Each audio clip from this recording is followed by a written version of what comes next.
તો અમદાવાદ પ્લેન દુર્ઘટના મામલે સૌથી મોટા સમાચારને આખરે દુર્ઘટનાગ્રસ્ત પ્લેનનું બ્લેક બોક્સ મળ્યું છે। દુર્ઘટનાના 28 કલાક બાદ આ બ્લેક બોક્સ મળી આવ્યું છે।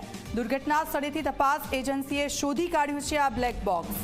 સંબંધિત તપાસ એજન્સી બ્લેક બોક્સની તપાસ કરશે। બ્લેક બોક્સની તપાસ બાદ સામે આવશે દુર્ઘટનાનું સાચું કારણ।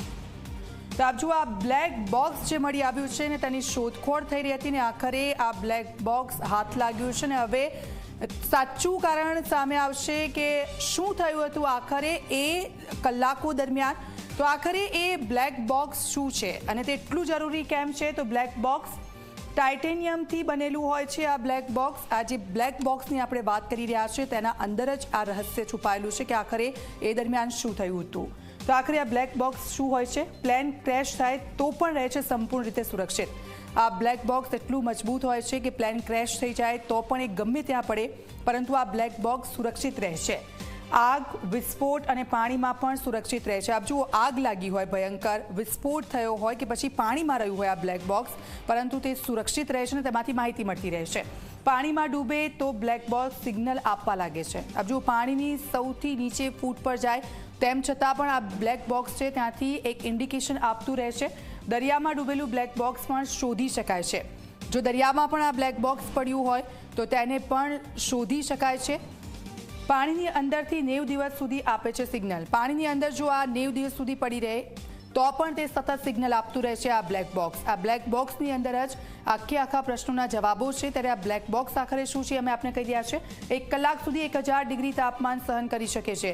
1 કલાક અને 1000 ડિગ્રી સુધીનું આ તાપમાન આ બ્લેક બોક્સ છે તે સહન કરી શકે છે। 1 મહિના સુધી લાઇટ વગર કરી શકે છે કામગીરી। 1 મહિનો અને લાઇટ ન હોય તેમ છતાં પણ આ બ્લેક બોક્સ છે તે કામગીરી કરી શકવામાં સક્ષમ છે। બ્લેક બોક્સમાં વિમાનનો સંપૂર્ણ ડેટા એકત્રિત થાય છે। ટેક ઓફ અને લેન્ડિંગ દરમિયાનની જે તમામ વસ્તુઓ છે, જે તમામ ડેટા છે પ્લેનનો, એ આ બ્લેક બોક્સની અંદર હોય છે। દુર્ઘટના સમયથી અંતિમ ક્ષણ સુધીની માહિતી મળે છે। દુર્ઘટના થઈ અને ત્યાં સુધી અંતિમ ક્ષણ સુધીની જે માહિતી છે આ બ્લેક બોક્સની અંદર રહેલી છે। દુર્ઘટનાનું કારણ જાણવા ખૂબ જ મહત્વનું છે આ બ્લેક બોક્સ। આપ જુઓ, આ બ્લેક બોક્સ કેટલું મહત્વનું છે। જે દુર્ઘટના થઈ તેનું કારણ જાણવા આ બ્લેક બોક્સ ખૂબ મહત્વનું છે। વિમાનની પૂંછડીના ભાગમાં લગાવેલું હોય છે આ બ્લેક બોક્સ। વિમાનની જે પૂંછડીનો ભાગ હોય છે, જે લાસ્ટવાળો, ત્યાં આ બ્લેક બોક્સ લગાવેલું હોય છે ને આખરે આ દુર્ઘટના બાદ આ બ્લેક બોક્સ છે તેને લઈ લેવામાં આવ્યું છે અને હવે આ બ્લેક બોક્સ છે તેની તપાસ થશે અને તમામ ડેટા એકત્રિત કરવામાં આવશે ને ત્યારબાદ સાચું કારણ જે વિમાન ક્રેશ થયું હતું તેનું સામે આવશે।